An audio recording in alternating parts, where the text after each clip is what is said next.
What's poppin', people? It's Dante, just going for my morning walk here in Philadelphia. I think the best way to start the day is with a long hike, a nice long walk in nature, you know, surrounded by beautiful rivers, beautiful trees, plants, etc. And so, yeah, every morning I typically will get my day started by the Schuylkill River Trail. You know, in the summertime, the sun rises a lot earlier.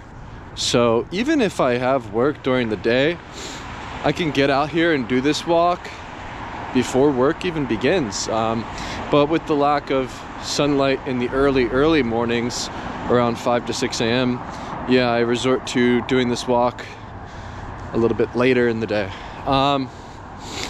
However, I think despite time and despite when the sun rises and when the sun sets, I think we should always cultivate this part of our day where we can go out there and just walk for a good hour, a good 2 hours.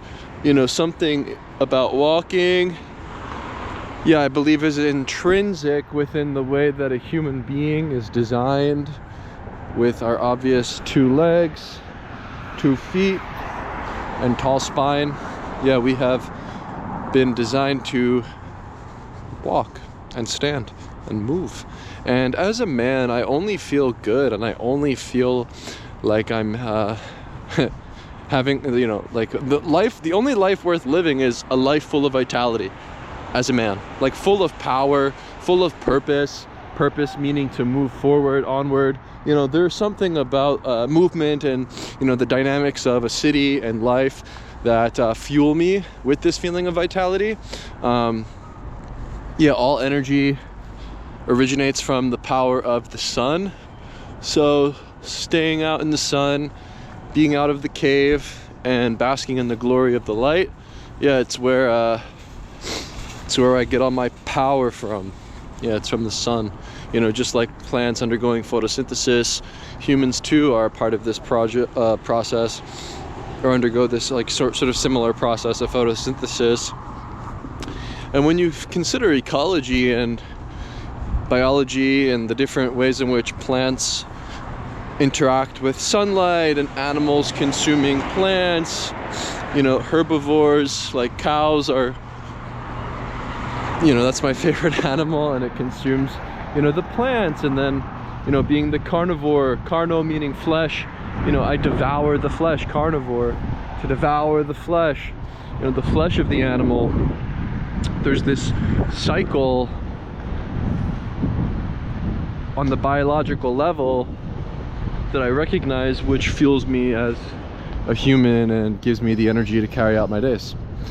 And so when I go through my day, I like to create. I like to look at life and champion the mundane. And so carrying a compact camera like a Ricoh GR3X is a very simple solution to create. I actually find that photography is one of the simplest ways to create.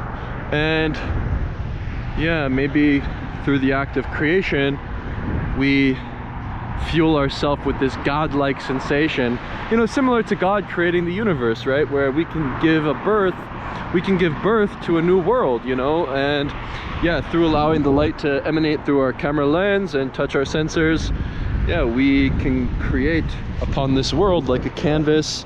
And that to me is a superpower and something that makes me happy. The light reflecting off of all the surfaces around me always intrigue me. I always snapshot them, you know, looking at the buildings and the way the sun's reflecting, looking at the light itself as my medium is ultimately what drives me in my photography process. You know, that's what photography is all about.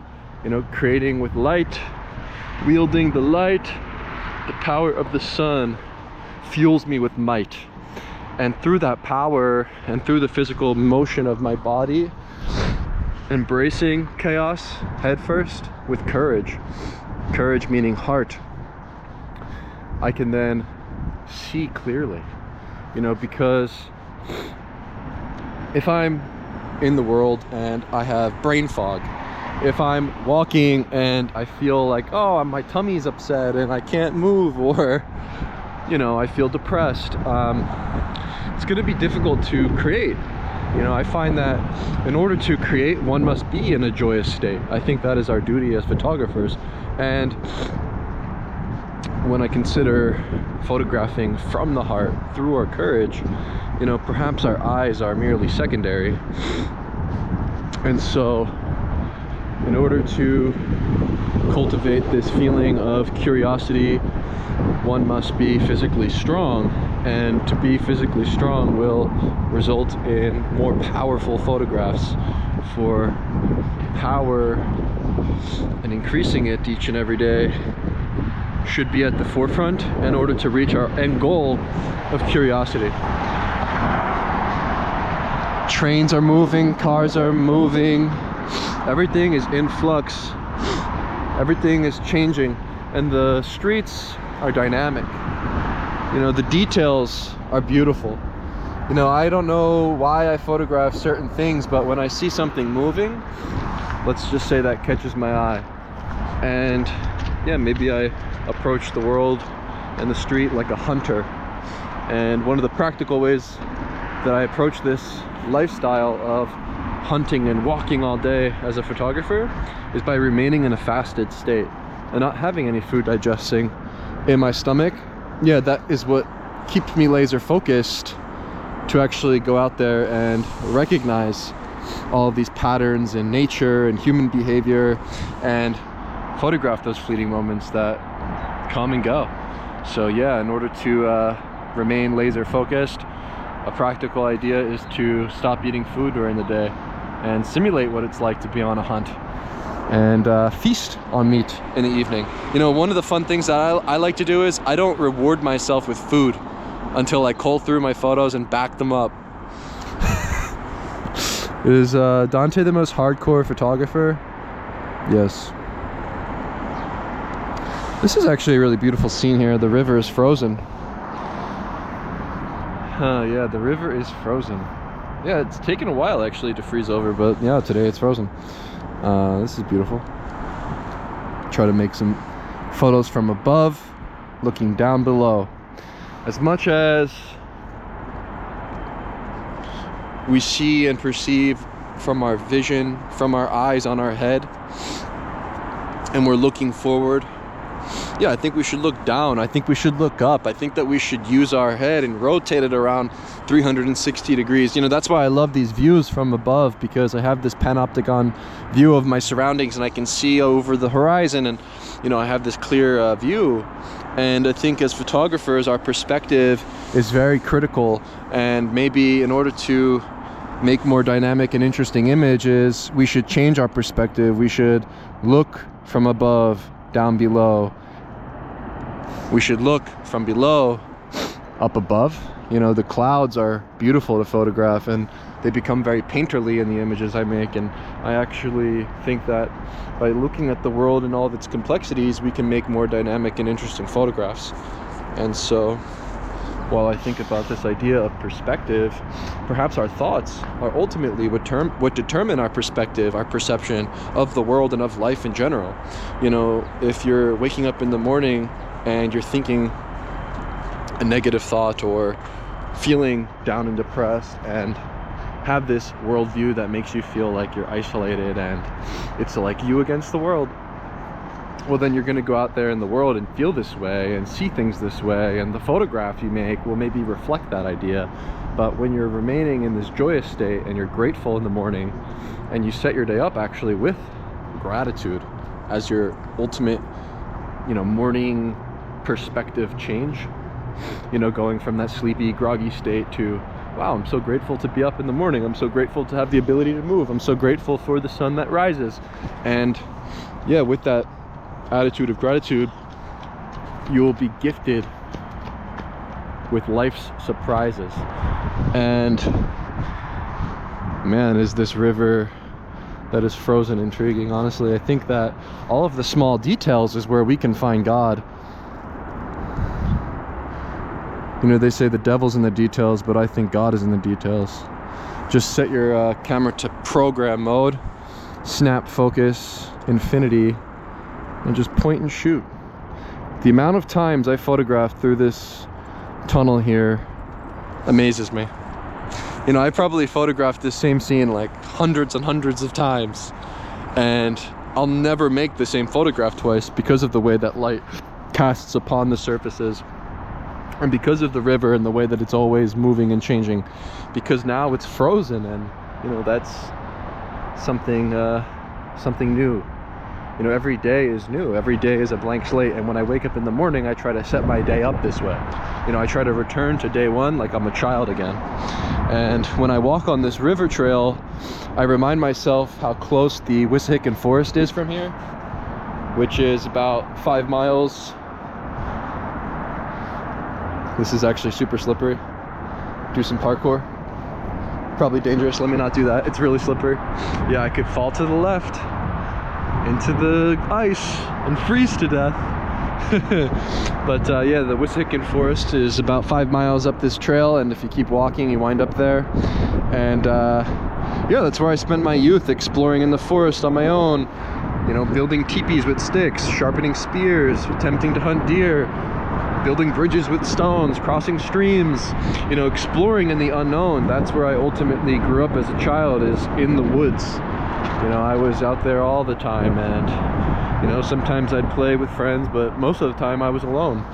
And I think that's where I thrive. You know, I thrive in solitude. I thrive out here by myself. But I think what is amazing about solitude is, you know, you're never alone. You're always with God. This is beautiful, the way the light is casted on the ice. What's great about working with black and white is the emphasis of light and shadow. And I think there's this interesting dichotomy between light and darkness.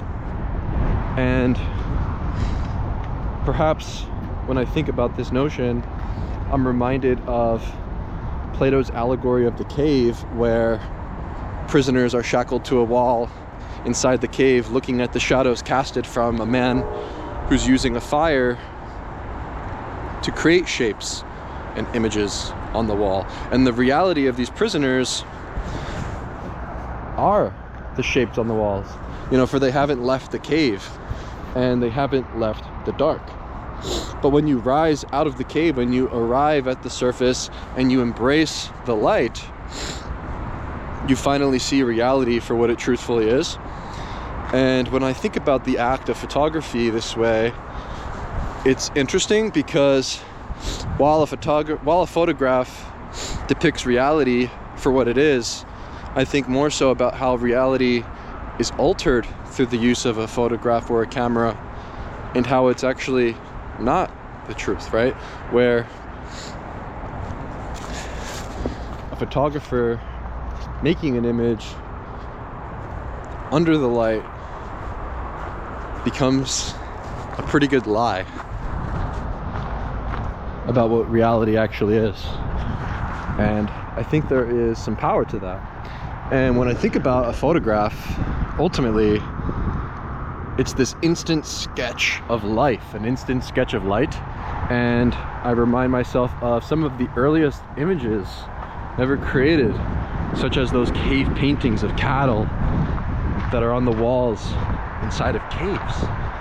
You know, the cave where humans first dwelled for shelter is where we started to draw images of things that mattered most in life.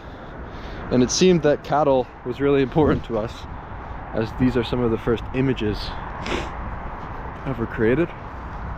Cattle being an interesting word. When you think of capital meaning wealth, the word derives from caput, meaning head of cattle. And you know, cattle was one of the earliest forms of money, right? Through bartering with cattle. And when I consider the economic benefits of subscribing to a 100% carnivore diet, I can't help but to think that it's the most economic way to live life. You know, if you think about the word itself. Yeah, I think cattle is real wealth. And recently I've been buying straight from the farmer. I've been out to Lancaster and I bought a half a cow, hundreds of pounds of beef, and I stored it in my deep freezer, and it winds up being around $8 per pound. And I think ultimately what I realize is time is money. Like, that's the real currency, and how you spend your time. And when I eat meat and I satiate my body and I get good sleep and I'm full of energy,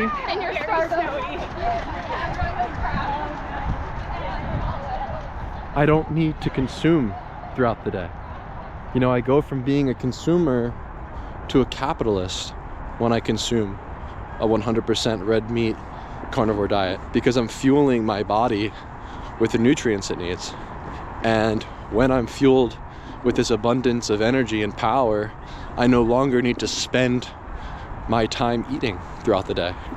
And yeah, I think that we overlook how much time is spent in the preparation of food and consuming. You know, I think that humans in this modern world have almost become like these like little squirrels, just eating acorns all day and snacking like cows, kind of mulling in the grass all day. Wow, this is a freaking beautiful image. And yeah, we've ultimately become consumers in the modern world, when I believe by nature we're designed to be producers. And because of that, yeah, I consume less than I produce, and I try to do my best to remain in a state of movement, remain in a state of production of photographs, videos, thoughts, ideas, whatever I may be doing. And so yeah, I think when you recognize time as the ultimate currency, it really does shape everything into perspective. Because when I spend my time inside, it's like I'm just living on standby, and the time kind of just flies by for myself personally. But when I'm outside and I'm moving my physical body, I feel like I exist outside this passage of time, where the only thing that matters is today, right? The past, the future, these aren't of our concern. And if I feel as though I spend each moment in the day like it's my last, well, then I find meaning in life. You know, life is just rich with meaning. And you know, when you go forward with purpose and you see clearly, you know, this is where I find that I thrive. And yeah, I simply use photography just as the excuse to get myself outside. And it's almost like I treat this camera like a compass, and then my curiosity is my guide. And yeah, I think the greatest thing about photography is the fact that it requires you to be outside. It requires you to be in embodied reality and exploring in the unknown, you know. And life is complex. Life is filled with the ups, the downs, the beauty, the decay. Currently photographing this rotten rat on the side of the road here. It's a dead rat. And I don't know, when I see a dead animal,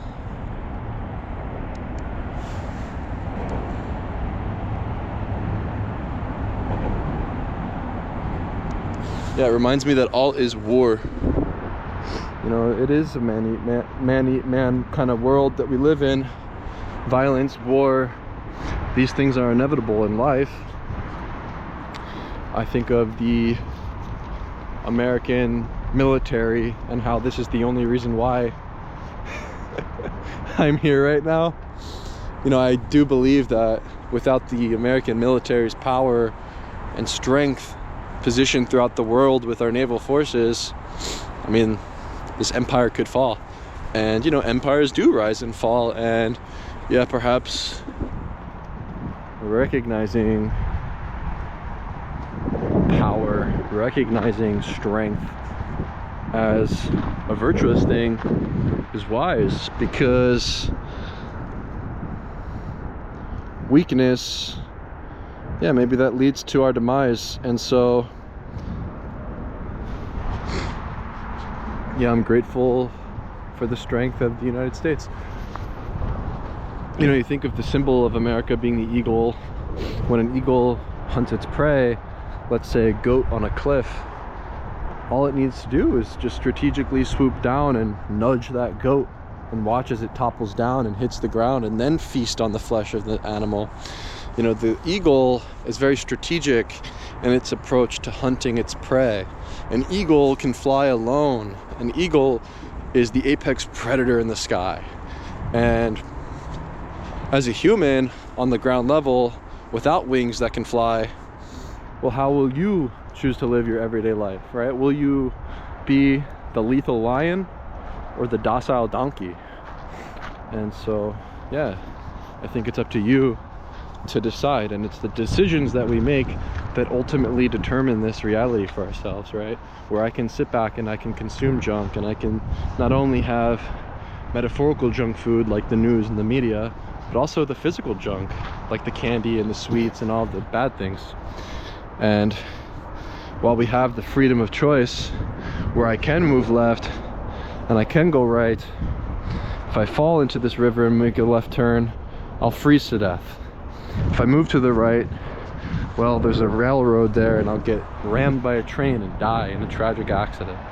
And so in order to feel this feeling of freedom and to be truly free, one must let go of the decisions and make sure that you stay on the straight and narrow path moving onwards. And that's where real freedom comes from. It's from recognizing the mortality of the human being flesh and blood, bound by gravity, recognizing our inevitable fate being death, but fearing not of it. And so when you lack this fear of death and you have no hopes or desires, I think this is where freedom is. And yeah, the city is a beautiful place. You know, for the city is structured, orderly, with streets and alleyways and all sorts of traffic signals and signs and things that keep people in check. There's paths here on this dirt road, there's a trail, there's gravel. You know, there's all these systems in place that keep the people in order, but the person within a city is almost like this ball of chaos in a frenzy. And the pattern of a human, while it can be predicted, it's much more spontaneous. And so the art of street photography is all about recognizing spontaneity and putting order to that chaos. And so, yeah, I believe that the city is the best place to live and an artist, where society and cultural decline become a reason to shine. And yeah, through creating upon the streets with our cameras, we can become closer and closer to what it means to live life and to hopefully champion humanity through our camera. And you know, when I mention cultural decline, it's quite obvious, right? I mean, I think this modern world has designed life in a way where it is ultra safe. You know, it is so comfortable, where you can sit back and enjoy unlimited yummy food options. You can order Uber Eats. You can sit there and you know, just consume mindless junk and media endlessly. And we've become domesticated like zoo animals in this modern world. And when you think about the city and the way that we live our everyday lives, we sequester ourselves inside. You know, we sit inside the four corners of a room. We have beautiful air conditioning systems and heat that keeps our bodies comfortable at the perfect temperature. And you know, we love to be inside. We love the cage. You know, we've perfectly domesticated ourselves almost voluntarily, and I can't help but to recognize that. And so now in the mornings we'll see people jogging, you know, moving, trying to exert all that energy right when they wake up, because inevitably they're going to have to go back inside. They're going to have to go to the office. They're going to have to continuously run on this hamster wheel. And that's my critique of running. It's this hamster wheel of trying to burn calories. But when I consider calories, you know, perhaps the notion of calories isn't necessarily important. You know, for me, I think about fat and how the goal is to shed fat and gain muscle. You know, it's not to burn calories. You know, if you have person A eat 2,000 calories of Oreos and person B eat 2,000 calories of steak and eggs, which human will be metabolically healthier and stronger and have less fat and have more muscle? I think the answer is quite obvious, as person B is consuming nutrient-dense animal-based protein. And so the problem with this lifestyle of working from home and working in the office and doing busy bee tedious work at the computer, which kind of just amuses me. I don't know, it's just all sort of just funny. You know, we succumb to this like meal plan. You know, there's all these advertisements for meal plans. You can order these subscription services where the meal will be pre-packaged, and all you have to do is microwave it, and it's perfectly organized for the right amount of calories that you need to eat. And it's this balanced diet with all these different things inside. And I don't know, I've never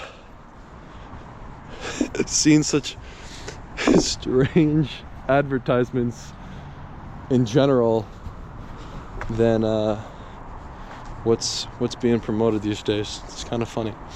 Yeah, it's the perfect advertisements for the zoo animals, the zoo utopia experiment of the United States cities. Man, they've been working on this bridge forever. Hopefully it's fixed.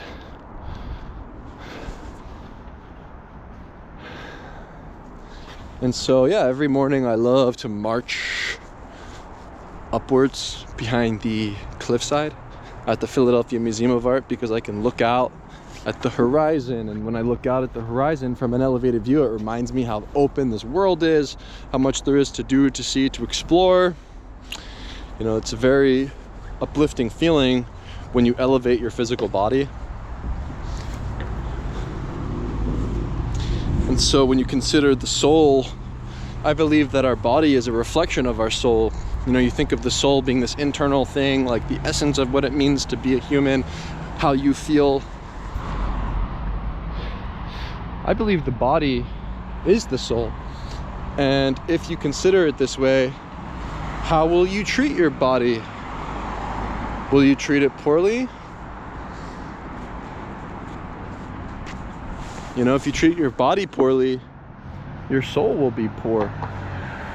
But if you treat your body with respect and you glorify your physical body, which may be seen as a sin in the traditional context of Christianity, you know, to glorify oneself, to glorify one's body may be controversial in the traditional sort of view. However, when you glorify the body, when you glorify the physical nature of life and your human form as this vessel, as this temple, and you elevate it, and you do everything in your power to curate it and to subtract the toxins and to ingest the good stuff, well, then your physical body will reflect your soul. Your soul is your body. And when you look at somebody, right, when you look at somebody, it's like you're looking at their soul. And it's very easy to look at somebody and to know who they are, what their essence is. You know, if you look at somebody and they look physically weak, if they have too much fat on their bodies, well, it's inevitable that their mind is weak. It's inevitable that their soul too is weak. And you know, an ugly body is an ugly soul. A beautiful body is a beautiful soul. And so it's very much a part of my philosophy to emphasize physicality and strength at the forefront, because when it comes down to it, our spirit, how we feel about life, you know, whether we're depressed or anxious or courageous and joyous, will be on display through the actions and our behaviors. And it all derives from our soul, from our body. That strong foundation. Good morning. And so, yeah, strong body, strong mind, strong soul. And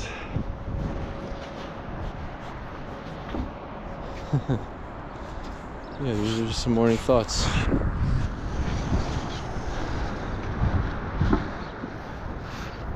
Now I look forward to continue marching beyond the horizon there. I'm going to keep walking in silence and just listen.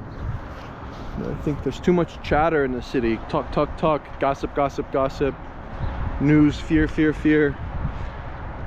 Just shut up. Listen.